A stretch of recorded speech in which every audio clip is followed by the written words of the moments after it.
वृषभानुसुतादयितानुचरं चरणाश्रितरेणुधरस्तमहं महदद्भुतपावनशक्तिपदं प्रणमामि सदा प्रभुपादपदं प्रणमामि सदा प्रभुपादपदं प्रणमामि सदा प्रभुपादपदं प्रणमामि सदा प्रभुपादपदं प्रणमामि सदा प्रभुपादपदम् श्रीगौरधामाश्रितशुद्धभक्तं रूपानुगाद्यं निरबद्धरूपं वैराग्यधर्मोज्ज्वलविग्रहं तं वन्दे प्रभुं गौरकिशोरसङ्गम्।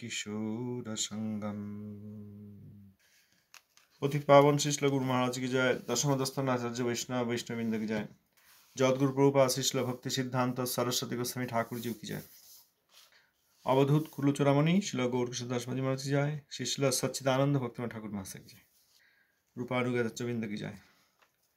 परम गुरु श्री गौरकिशोर श्री श्रीमद सुंदरानंद विद्याविनोद प्रभु।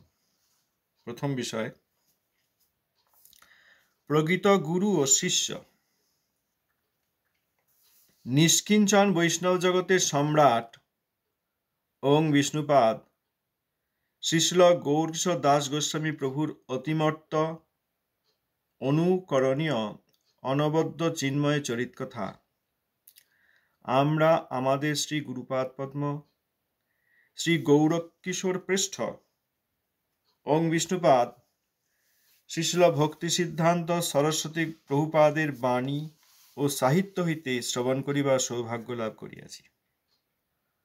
जगद्गुरु श्रील भक्ति सिद्धांत सरस्वती प्रभुपाद ताहार सज्जन्तोषणी पत्रिकार 49 खंडेर पंचम और षष्ठ संख्याय बंगाब्द 1323 साले अर्थात बर्तमान समय हईते 20 बत्सर पूर्वे आमार प्रभुर कथा शीर्षक कयेकटी प्रबंधे श्रील गौरकिशोर प्रभुर अतिमर्त चरित प्रसंग आलोचना करियाছেন। साधारण आध्यात्मिक साहित्यिक बा लेखक जेरूप भावे महापुरुष बा निज गुरु और आचार्य चरित व्यक्त करें श्रील सरस्वती ठाकुरेर वर्णना प्रणाली ताहा हईते एकटी अद्वितीय वैशिष्ट्य और स्वतंत्रता संरक्षण करिया श्री गुरु और अतिमर्त महापुरुषेर चरितेर सम्मुखे अभिगमनेर पथ प्रदर्शन करियाছেন। आमरा किरूप सम्भोग मदोद्दीप्त और आध्यात्मिकता गर्भ चित्तवृत्ति लइया गुरु और महापुरुषेर निकट गमन करिबार अभिनय करिया थाकी ताहा विश्लेषण करिया देखाइबार जन्यई आमादेर आचार्यवर निज गुरुदेवेर कथार अवतारण प्रसंगे आत्मदैन्य भरे बलियाছেন अर्थात प्रभुपाद बोलेছেন। आमार अभाव पूरণের জন্য ब्रह्मस्तम्भ अनेक विषय हस्तगत करिते आमी व्यस्त छिलाम। मने करिताम विषय पाइलेई आमार अभाव पूरण हইবে। अनेक समय अनेक दुर्लभ विषय लाभ करिलाम किन्तु आमार अभाव दूर हইল ना। जगते अनेक महत् चरित्र व्यक्ति पाइलाम किन्तु ताहादिगेर नाना अभाव देखिया ताहादिगके सम्मान दिते पाइलाम ना। ए हेन दुर्दिने आमार शोचनीय अवस्था देखिया परम कारुणिक श्री गौरसुंदर तदीय प्रियतम द्वयके आमार प्रति प्रसन्न हইবার अनुमति करिलेन। आमी पार्थिव अहंकारे प्रमत्त हইয়া जड़ीय आत्मश्लाघा करिते करिते निज मंगल हाराइयाछिलाम किन्तु प्राक्तन सुकृति प्रभावे आमार मंगलमय शुभाकांक्षी रूपे श्री ठाकुर भक्तिविनोद के पाइयाछिलाम। ताहारी निकटे आमार प्रभु अनेक समय शुभागमन करितेन एवं अनेक समय ताहार निकट थाकितेन। श्रीमद भक्तिविनोद ठाकुर दया परवश हইয়া आमार प्रभु के देखाइया देन। प्रभु के देखिया अवधि आमार पार्थिव अहंकार ह्रास पाइते थाके আমি জানিতাম নরাকার ধারণ করিয়া সকলেই আমার ন্যায় হেয় ও অধম, কিন্তু আমার প্রভুর অলৌকিক চরিত্র পর্যবেক্ষণ করিয়া আমি ক্রমশ জানিতে পারিলাম যে আদর্শ বৈষ্ণব ইহ জগতে থাকিতে পারেন। প্রথম বিষয়, প্রকৃত গুরু ও শিষ্য। নিষ্কিঞ্চন বৈষ্ণব জগতের সম্রাট। মহারাজ রাজাদের উপরে, মহারাজাধিরাজ, যেমন অনেক রাজার উপরে মহারাজাধিরাজ, সেই রকম সম্রাট নিষ্কিঞ্চন বৈষ্ণব জগতের। প্রাকৃত জগতে, প্রাকৃত ভূমির, প্রাকৃত দেশের নন, নিষ্কিঞ্চন বৈষ্ণব জগতের, অর্থাৎ বৈষ্ণবগণের মধ্যে। ওং বিষ্ণুপাদ শ্রীশিল গৌরকিশোর দাস গোস্বামী প্রভু তাঁর অতিমর্ত অনুকরণীয় অনবদ্য চিন্ময় চরিত কথা। অনুকরণীয় যেখানে বলেন মহাবৈষ্ণবগণ, গুরুবর্গগণ, সেখানে বুঝতে হয় যে হৃদয়ে অনুসরণ করে বাহ্যে তাঁর অনুকরণ, প্রকৃত অনুকরণ, অর্থাৎ হৃদয়ে অনুসরণ করে সেই রকম ব্যবহার। আর সাধারণ অনুকরণ হচ্ছে ওই প্রভুপাদ যে বলেছেন অন্যত্র, যাত্রা দলের নারদ সাজা। হৃদয়ে নারদ সম্বন্ধে কোনো ধারণা নেই, নিজেই নারদ সাজেন, প্রকৃতপক্ষে তিনি নারদ নন। সুতরাং এখানে অনুকরণ অর্থে প্রকৃত অনুসরণ। অনবদ্য চিন্ময় চরিত কথা, অনবদ্য চিন্ময় চরিত কথা শুনেছেন কার কাছে? না, তাঁদের শ্রী গুরুপাদ পদ্ম সুন্দরানন্দ বিদ্যাবিনোদ প্রভু, প্রভুপাদের অতি প্রিয় শিষ্য, খুব বড় সংকলক, বড় এডিটর, খুব শিক্ষিত ব্যক্তি, বিদ্বান ব্যক্তি এবং প্রভুপাদের খুব প্রিয়জন। আমাদের শ্রী গুরুপাদ পদ্ম বলতে প্রভুপাদ। শ্রী গৌরকিশোর প্রেষ্ঠ, অর্থাৎ গৌরকিশোর দাস বাবাজি মহারাজের প্রেষ্ঠ মূর্তি প্রভুপাদ ছিল সরস্বতী ঠাকুর। ওং বিষ্ণুপাদ শ্রীশিল ভক্তি সিদ্ধান্ত সরস্বতী গোস্বামী প্রভুপাদ তাঁর বাণী ও সাহিত্য সেখান থেকে শ্রবণ করার সৌভাগ্য লাভ করিয়াছি। তাঁর বাণী থেকে শ্রবণ হয়েছে, অর্থাৎ প্রভুপাদ সাক্ষাতে বলেছেন বাবাজি মহারাজের কথা, আছে বক্তৃতায়। বক্তৃতায় শ্রী হরিকথামৃতে, প্রভুপাদের শ্রী হরিকথামৃত সেখানে আছে, প্রভুপাদের বক্তৃতায় আছে। তো সেখানে বাবাজি মহারাজ সম্বন্ধে বলেছেন, বাবাজি মহারাজের তিরোভাব তিথি, আবির্ভাব তিথিতে বলেছেন, বিভিন্ন সময়ে বলেছেন। অতএব তাঁর বাণী শ্রবণ আর সাহিত্য হইতে শ্রবণ। সাহিত্য অর্থাৎ লিখিত রূপে প্রবন্ধাদি। সাহিত্য হতে শ্রবণ মানে সাহিত্য তো লেখা হয়েছে, তিনি শুনেছেন মানে পড়েছেন, অর্থাৎ গ্রন্থাদি পড়লেও সেটি শ্রবণ। আমরা যে অনেক সময় আলোচনা করি গ্রন্থ সঙ্গ, প্রভুপাদ যে বলেন যে শাস্ত্রীয় সাধুসঙ্গই প্রথমে ভালো, পরে ভজন শিক্ষার জন্য সাধুসঙ্গ স্বতন্ত্র। কারণ শাস্ত্রীয় সাধুসঙ্গের দ্বারাই তো বোঝা যাবে ভজন কি, আর বোঝা যাবে কে ভজন করেন, কে সাধু, তবে তো সাধুসঙ্গ হবে। কোনো শাস্ত্র সঙ্গ করলাম না, কোনো গ্রন্থাদি পড়লাম না, দীক্ষাও নিয়ে নেওয়া হলো, সাধু সঙ্গ হয়ে গেল, নিশ্চয়তা কোথায় যে তারা প্রকৃত সাধু? এইখানেই তো গোটা জগতে সব সমস্যা হয়েছে। তো এখানে শ্রীমৎ সুন্দরানন্দ বিদ্যাবিনোদ প্রভু লিখছেন, বাণী ও সাহিত্য হইতে শ্রবণ করিবার সৌভাগ্য লাভ করিয়াছি। অতএব শ্রদ্ধান্বিত চিত্তে কোনো ভক্ত যখন গ্রন্থাদি পাঠ করেন, তিনিও শ্রবণ করেন সাহিত্য থেকে শ্রবণ মানে তিনিও শ্রবণ করেন। কোথাতে, কার কাছ থেকে শ্রবণ করেন?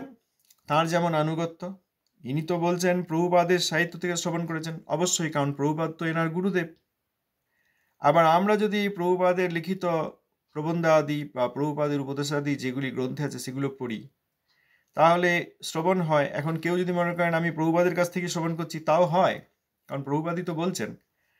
আবার যারা দাসানুদাসত্বে অবস্থান করেন তারা জানেন যে প্রভুপাদের কথা প্রভুপাদের প্রিয়জনের কাছ থেকে শুনছি। আমার সেটা ধারণা করা দরকার, বোঝা দরকার যে প্রভুপাদের কাছ থেকে সাক্ষাতে শুনছি না, প্রভুপাদের কথা আমার গুরু মহারাজ, প্রভুপাদেরই শিষ্য, তিনি বলছেন আমি শুনছি। এতে দাসানুদাসত্ব স্থির হয়, স্থাপিত হয়, কেননা সাক্ষাতে সোজা গিয়ে প্রভুপাদের কাছে শোনা হচ্ছে না, কিন্তু সেইটি প্রভুপাদের গণের কাছ থেকে শোনা হচ্ছে, গুরু মহারাজের কাছ থেকে শোনা হচ্ছে, প্রভুপাদের অনুকম্পিত তিনি। এইভাবে দাসানুদাসত্বে আরো কল্যাণজনক হয়, আরো মঙ্গলজনক হয়, প্রকৃত শ্রবণ হয়। সুতরাং এইসব গ্রন্থাদি যখন পড়া হবে তখন মহাবৈষ্ণবের অধীনে আমি শুনছি, এইরকম জানা দরকার। অতএব সাহিত্য থেকে শ্রবণ। তাহলে প্রভু বলছেন এখানে, প্রভুপাদের বাণী ও সাহিত্য হইতে শ্রবণ করিবার সৌভাগ্য লাভ করিয়াছি। অতএব তিনি শুনেছেন এইসব বিষয়, বাবাজি মহারাজের বিষয়, প্রভুপাদের কাছ থেকে। জগদ্গুরু শিলা ভক্তি সিদ্ধান্ত সরস্বতী প্রভুপাদ তাঁর এই সজ্জনতোষিনী পত্রিকার ঊনবিংশ খণ্ডের পঞ্চম ষষ্ঠ সংখ্যায় বঙ্গাব্দ 1323 সালে, অর্থাৎ বর্তমান সময় হইতে, যখন থেকে লিখছেন 1344 প্রকাশিত হয়েছে, তাহলে তার আগে লেখা হয়েছে। অতএব 1343-44 এই সময় লেখা হয়েছে এবং 1344-এ প্রকাশিত হয়েছে। প্রিন্ট করার আগে তো লেখা কমপ্লিট করেন, তারপর তো প্রিন্ট হয়। আর এই গ্রন্থে প্রিন্টের টাইমটা দেওয়া থাকে, প্রথম প্রকাশিত প্রিন্টের সময়টা দেওয়া থাকে। প্রথম প্রকাশিত শ্রী উত্থান একাদশী গৌরাব্দ 451, বঙ্গাব্দ 1344, 28 কার্তিক, ইংরাজি 14/11/37, অর্থাৎ 14 নভেম্বর 1937। সুতরাং 1343-44 তিনি লিখেছেন। তার থেকে 20 বছর আগে ঊনবিংশ খণ্ড সজ্জনতোষিনী পত্রিকার 19 খণ্ডের পঞ্চম ষষ্ঠ সংখ্যায় লিখেছেন। তখন ছিল বঙ্গাব্দ 1323। আমার প্রভুর কথা, প্রভুপাদ লিখছেন আমার প্রভুর কথা। এই শীর্ষক কয়েকটি প্রবন্ধ, একটি নয় কয়েকটি প্রবন্ধ। সেখানে ছিল গৌরকিশোর প্রভুর অতিমর্ত, মর্ত মানে এই মৃত্যু জগতের, পৃথিবী, মৃত্যু যেখানে সব এই জন্ম হয় শরীরের, আর শরীরগুলি মৃত্যু প্রাপ্ত হয়। শরীরের জন্ম হয় আর শরীরের মৃত্যু হয়। এই জন্য এই পৃথিবীকে মৃত্যুলোক বলা হয় বা মর্ত জগৎ বলা হয়। যেখানে মৃত্যু হয় সেটাকে মর্ত বলা হয়। আর তিনি অতিমর্ত, অর্থাৎ মৃত্যুর অতীত, অর্থাৎ এই জন্ম মৃত্যুর অধীন নন। এই যে আমরা মনে করি যে সাধু, শুদ্ধ বৈষ্ণব সাধু যারা গুরু, দীক্ষাগুরু বা শিক্ষাগুরু রূপে, যারা জগতের গুরু, পৃথিবীংশ শিষ্যাৎ এই রূপে, তাঁরা এই অতিমর্ত, অর্থাৎ তাঁরা মৃত্যুর অধীন নন। আমাদেরই মতো শরীর ধারণ করেছিলেন, তিনিও তো 60-70 বছর জীবিত ছিলেন। তাঁরও ওই তরুণ ছিলেন, জন্ম হয়েছিল, তারপর বৃদ্ধাবস্থা প্রাপ্ত হয়েছেন, তারপর চলে গিয়েছেন, ইতিহাস হয়ে গিয়েছেন, তা তো নয়। তিনি নিত্য অতিমর্ত। মহাবৈষ্ণবগণ অতিমর্ত। এইটা না জানলে তাদের প্রতি অপরাধ করা হয়। তাদেরকেও আমারই মতো জন্ম মরণশীল কর্মী এবং বদ্ধজীব মনে করলে তাদের চরণে অপরাধ হয়। এই জন্য তারা এসেছেন গিয়েছেন তা নয়। দেখুন ব্যাসদেব এসছেন, এখনো তার নাম, তার লেখা এইভাবে রয়ে গেছে। লেখা হতো না এমন সময় থেকে যে সব জিনিস রয়েছে সেইগুলি এখন রয়ে গেছে। আমরা তো লিখে বাক্সে ভরে মাটির নিচে রেখে দিচ্ছি, তাও আমাদের লেখা থাকছে না। অনেক লোকের কাছে অ্যাডভার্টাইজমেন্ট দিচ্ছি, ভালো ভালো বই আবার প্রকাশিত হচ্ছে, তাও থাকছে না। এই 500 বছর, 300 বছর, 200 বছর আগেকার লেখা এখন আর পাওয়া যায় না। কিন্তু মহাবৈষ্ণবগঞ্জ লিখেছেন সেইগুলি রয়েছে। ব্যাসদেব যখন লিখেছেন তখন কোনো পাবলিশার ছিল না কলকাতায় বা দিল্লিতে, কিন্তু তাঁর লেখা রয়ে গিয়েছে। তো ব্যাসদেব কি এসেছেন আর গিয়েছেন? ব্যাসদেব আদি গুরু, তার প্রতিনিধি সকলেই এইরকম অতিমর্ত। সুতরাং ছিল গৌরকিশোর দাসবাজি মহারাজ, তিনি অতিমর্ত।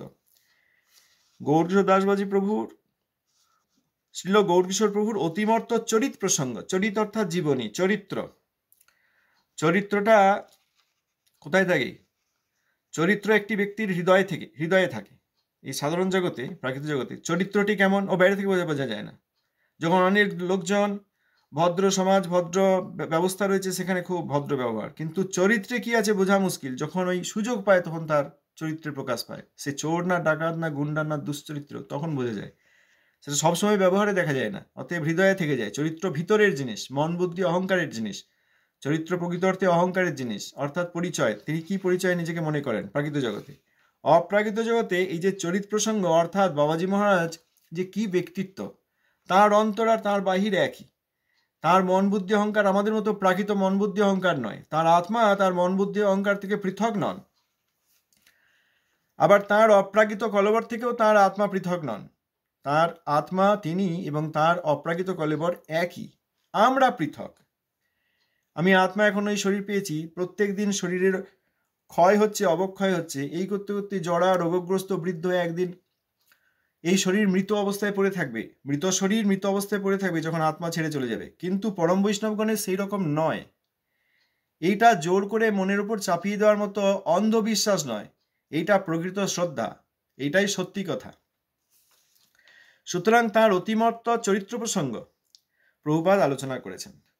সাধারণ আধ্যাত্মিক সাহিত্যিক বা লেখক যেরূপভাবে মহাপুরুষ বা নিজ গুরু আচার্যের চরিত ব্যক্ত করেন, শ্রীল সরস্বতী ঠাকুরের বর্ণন প্রণালী তাহা হইতে একটি অদ্বিতীয় বৈশিষ্ট্য ও স্বতন্ত্রতা সংরক্ষণ করিয়া শ্রী গুরু ও অতিমর্ত মহাপুরুষের চরিত্রের সম্মুখে অভিগমনের পথ প্রদর্শন করিয়াছেন। এইসব ভাষা না, প্রভুপাদ এবং তাঁর গণের ভাষা অপ্রাকৃত ভাষা। তাহলে সাধারণ সাহিত্যিক বা লেখক, অনেক লেখক আছে, বিজ্ঞানীরা লেখক হন, নিজে কোনো পেপার পাবলিশ করলে অনেক বিজ্ঞানী লেখেন, স্বনামধন্য বিজ্ঞানী আছেন যারা জগৎকে অনেক কিছু দিয়েছেন, শিক্ষা দিয়েছেন, ফর্মুলা দিয়েছেন, অনেক সাহিত্যিক আছেন। তো সাধারণ সাহিত্যিক বা লেখক তারা যেভাবে কোনো মহাপুরুষ বা নিজের গুরুর সম্বন্ধে বা আচার্য সম্বন্ধে লেখেন, প্রভুপাদ ছিল সরস্বতী ঠাকুর যখন লিখলেন তখন তার থেকে একদম ভিন্ন, অদ্বিতীয়, এরা দ্বিতীয় হয় না। একমাত্র প্রভুপাদের লেখা বা অপ্রাকৃত সাহিত্য শ্রীল বাবাজি মহারাজ সম্বন্ধে অদ্বিতীয় একটা বৈশিষ্ট্য আছে এবং স্বতন্ত্রতার সংরক্ষণ করেছেন। স্বতন্ত্রতা মানে ইউনিক। সেইটাই তো এই জগৎ ভাঙতে চায়, সেইটাই এই জগৎ ভাঙতে চায়, যে ইউনিকনেস আছে অপ্রাকৃত, সেটা ভেঙে দিই। এই করেই প্রভুপাদ নাম, প্রভুপাদের গৌরী অমর, প্রভুপাদের শিক্ষা সব জায়গায় লোকজন ভাঙতে চলে আসে। যারা ভাঙতে আসেন অপ্রাকৃতত্বের যে বৈশিষ্ট্য বা ইউনিকনেস, তাঁরাই মাইক জগতের লোক।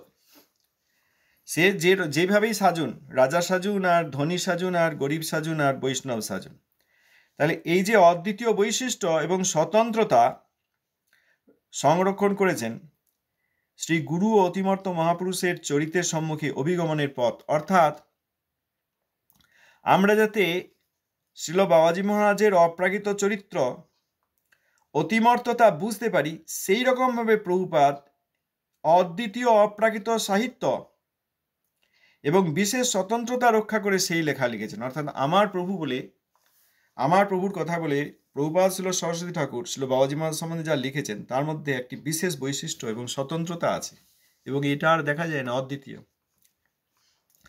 সেইটায় কি সুবিধা হয়েছে, শ্রীমৎ সুন্দরানন্দ বিদ্যাপতি প্রভু বলছেন, তাতে সুবিধা হয়েছে আমরা তার অপ্রাকৃত চরিত্র দেখতে পেয়েছি। আমরাও তো লিখতে পারি বাবাজি মহারাজের কথা, প্রভুপাদের কথা, হবে আমরা প্রাকৃত ধারণায় এটা ওটা লিখে দিতে পারবো, বা এইসব কিছু শব্দ কপি করে লিখতে পারবো, কিন্তু তাতে তাদের অপ্রাকৃত চরিত্র আমরা তুলে ধরতে পারবো না, কারোর উপকার করতে পারবো না। এখানে শ্রীমৎ সুন্দরানন্দ বিদ্যাপতি প্রভু বলছেন, শ্রী গুরু ও অতিমর্ত মহাপুরুষের চরিত্রের সম্মুখে অভিগমনের পথ প্রদর্শন করিয়াছেন। অর্থাৎ এই বাণী শ্রবণের দ্বারা তাকে দর্শন করা যায়। শ্রবণের দ্বারা দর্শন, কান দিয়ে দেখা, প্রভুপাদ যে বলেছেন কান দিয়ে ভগবানকে দেখা। এই সাহিত্য, বাণী এবং সাহিত্য শ্রবণের দ্বারা অতিমর্ত চরিত্র ছিল বাবাজি মহারাজের দর্শন পাওয়া যাচ্ছে, এই কথা বলছেন।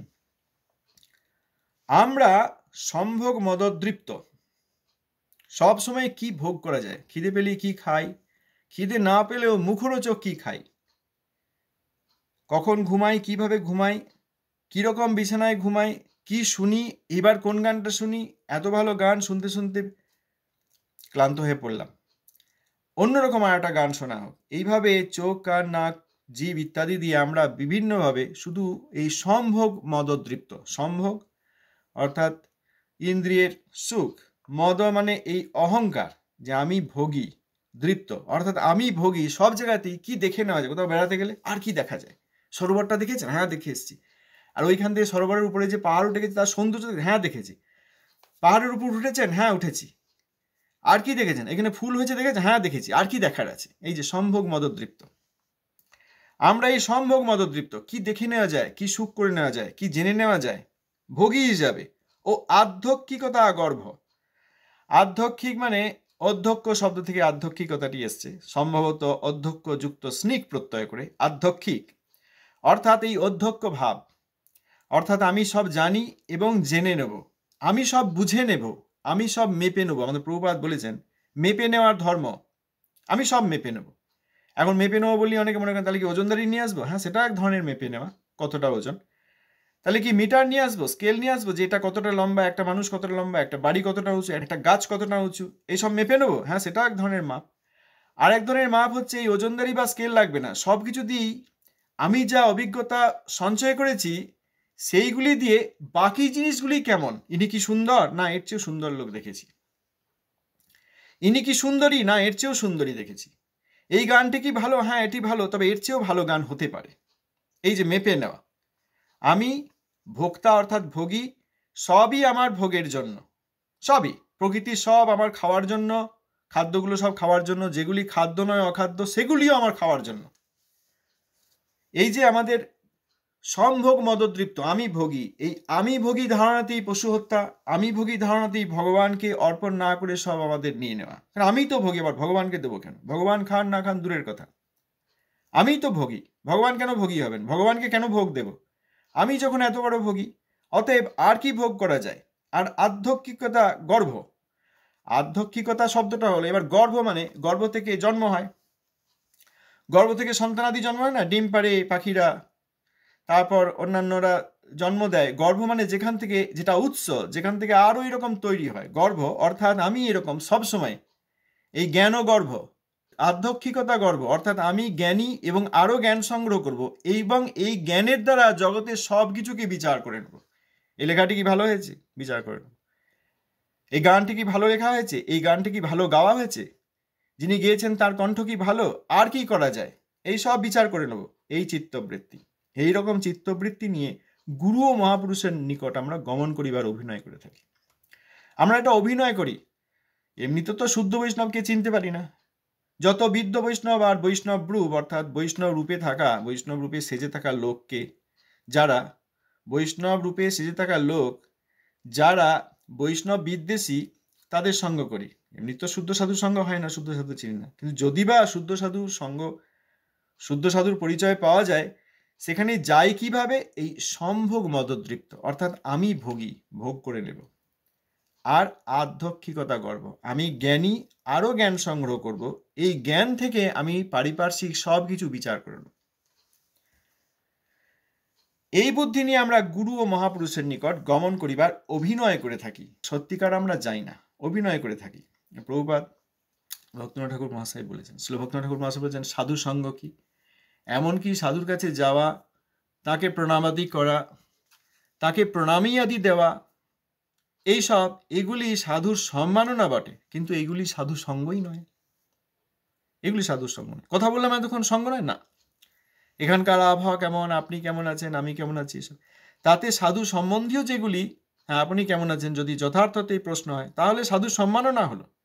সঙ্গ হচ্ছে তিনি কিভাবে ভগবানের ভজন করেন, কোথায়, কোন ধামে, কোন পার্শ্বদগণের সঙ্গে, সেইটি বুঝতে পেরে সেইভাবে তার হৃদয়কে অনুসরণ করে ভজন করা, সেইটি সঙ্গ। আর অন্যগুলি সম্মাননা, কিন্তু সঙ্গ নয়। এখানে তো সম্মাননা নয়, বলছেন আমরা এই সম্ভোগ মদতৃপ্ত আর আধ্যক্ষিকতা গর্ভ চিত্তবৃত্তি নিয়ে আমরা কি করি? আমরা তাদের কাছে যাওয়ার, প্রকৃত গুরু ও মহাপুরুষ মহাবৈষ্ণবের কাছে যাওয়ার অভিনয় করে থাকি। এইটা বিশ্লেষণ করে দেখাবার জন্য আমাদের আচার্যদেব অর্থাৎ প্রভুপাদ, তিনি কি লিখেছেন?